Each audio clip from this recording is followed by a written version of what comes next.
김민수님, 충청도 사람들이 말은 느려도 말을 아주 경제적으로 합니다. 표준말 괜찮습니다를 북한 사람들은 일 없습니다. 경상도 사람들은 아니라예. 전라도 사람들은 됐어라. 충청도 사람들은 대슈 합니다. 표준어 그냥 놔두세요를 경상도 사람들은 내버려 두라카이. 전라도 사람들은 내버려 두란께. 충청도 사람들은 냅둬유. 표준어 돌아가셨습니다를 경상도 사람들은 운명했다 아닙니까? 충청도 사람들은 가슈 합니다. 지난 시간에는 지옥에 관한 성경과 교회의 가르침을 살펴보았습니다. 신약 성경의 구원을 선포하지만 신약 성경 안에는 지옥에 관한 이야기가 60번 이상 등장합니다. 신약 성경은 사람들을 겁주려고 지옥 이야기를 하거나 지옥을 단순히 신화로 간주하지 않고 지옥이 실제로 있음을 분명히 합니다. 대죄가 있는 영혼들이 영원히 하느님을 잃고 벌을 받는 상태가 지옥이라는 것, 지옥벌은 영원히 간다는 것, 대죄의 경중에 따라 지옥벌이 서로 다르다는 것이 교회의 가르침임을 살펴보았습니다. 이번 시간에는 지옥의 가능성을 알아보겠습니다. 지옥은 하느님께서 베푸시는 은총을 거부하는 것입니다. 하느님께서는 이미 한번 베푸신 사랑과 은총을 다시 거두어 들이시지 않는데 사람들이 하느님의 그러한 사랑과 은총을 거절하기 때문에 생기는 것이 지옥입니다. 이처럼 지옥은 하느님께서 결코 원하지 않으시는 상태입니다. 그러므로 지옥에 대한 교리는 죄에서 출발해서는 안 되고 하느님의 사랑에서 출발해야 합니다. 다시 말해 대죄를 지으면 지옥에 간다고 생각할 것이 아니라 하느님께서 베푸시는 사랑과 은총을 거절함으로써 스스로 하느님과 단절된 상태, 즉 지옥을 선택하는 것으로 보아야 합니다. 하느님의 사랑은 인간들에 의해 거부될 수 있는 사랑입니다. 하느님은 인간의 결정을 결코 무시하지 않으십니다. 즉 인간이 스스로 하느님과 단절된 지옥을 선택하는 것까지도 존중할 정도로 그렇게 인간의 자유와 결정을 존중하십니다. 그렇지만 하느님께서는 인간이 지옥에 가지 않도록 모든 수단을 동원해 최선을 다한다는 것을 잊지 말아야 합니다. 당신의 외아들까지 우리에게 주신 것이 그 증거입니다.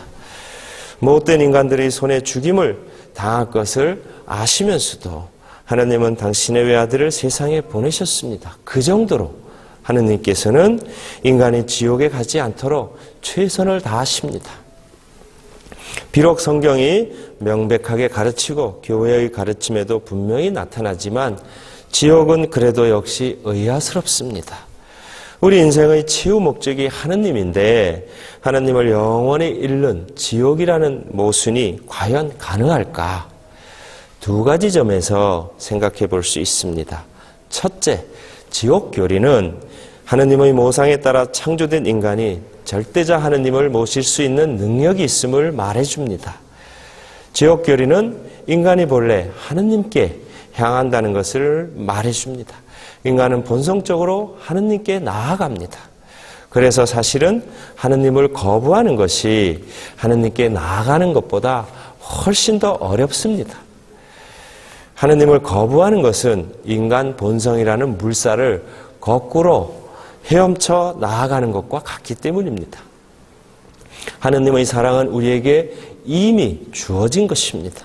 하느님의 사랑은 우리 가운데 있고 우리를 포위하고 있습니다. 인간은 하느님의 사랑 자체를 거부할 수는 없습니다. 다만 하느님의 사랑에 응답하기를 거부할 수 있을 뿐입니다. 하느님은 우리의 목적을 일방적으로 결정하지 않으십니다. 우리의 결정에 상관없이 천당에 가도록 일방적으로 결정하지 않는 것처럼 지옥도 일방적으로 결정하지 않으십니다. 그렇다면 지옥이란 인간이 스스로 선택하는 모순입니다. 대죄를 범해도 회개할 능력이 인간에게 있습니다. 그러나 회개하기를 거부하는 자, 하느님과 화해하기를 포기하는 자는 지옥에 갑니다. 지옥은 일평생 하느님을 거부하고 하느님께서 베푸시는 사랑을 배척하며 살아온 상태가 폭로되는 곳입니다. 인간은 하느님이 자신의 최후 목적이라고 생각하면서도 하느님을 거부할 수 있는데 이런 분열 상태가 곧 지옥입니다. 그리고 이러한 분열 상태를 자유롭게 원하여 일평생 계속 유지했기 때문에 하느님과 영원히 단절되지 않을 수 없는 것입니다. 그러니까 영원한 벌은 하느님이 내리시는 벌이 아니라 인간이 스스로 선택하는 벌입니다. 우리는 여기서 다시 한번 묻게 됩니다. 이런 모순이 과연 있을 수 있을까? 인간의 최후 목적은 하느님인데 하느님과 영원히 등지고 영원히 벌을 받는 지옥을 인간이 스스로 선택할 수 있을까? 그래서 지옥은 모순입니다. 그러나 이런 모순은 있을 수 있습니다. 인간이 스스로 천당을 선택하듯이 인간은 스스로 지옥을 선택할 수도 있기 때문입니다. 둘째, 그리스도께서도 죽음과 지옥의 고통을 체험하셨다는 것을 알아야 합니다. 하느님께서 공연히 지옥을 만들어 놓고 인간을 괴롭히는 것이 아니냐 이런 생각을 할 수도 있겠지만 지옥은 하느님 편에서 볼 때 무슨 수를 쓰더라도 막아야 하는 최악의 사태입니다. 위협이나 경고가 결코 아니라 하느님께서는 어떻게든 막아야 할 최악의 위기 상황입니다. 이상으로 지옥의 가능성을 알아보았고 다음 시간에는 구약 성경에 나타난 육신 부활 사상을 알아보겠습니다.